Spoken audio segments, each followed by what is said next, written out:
Welcome to One Chemistry. This is 365 Chemistry series. Daily one question for you. Here 4 different hydrogen containing molecules are given. P is phenol, Q is acetone, R is fluoroacidic acid, S is methanol. You have to arrange these compounds by its acidity. You have to find which is higher, which is lower. The acidity address QESPR is based on the simple fact electron withdrawing group increase the acidity and electron donating group decrease the acidity.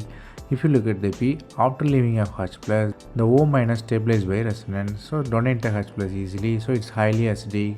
Then Q don't have any extra stability but only electron withdrawing group CO, so it's the least acidic. Then comes R has strong electron withdrawing fluorine, so acidity is higher. Then comes S, it's a methanol, it's weakly acidic because the negative charge stabilized by electronegative oxygen. Here the concept you have to learn here is electronegative group increase the acidity and the leaving of H+ lead to the anion. The anion also should stabilize the acidity. The stabilized anion also will increase the acidity.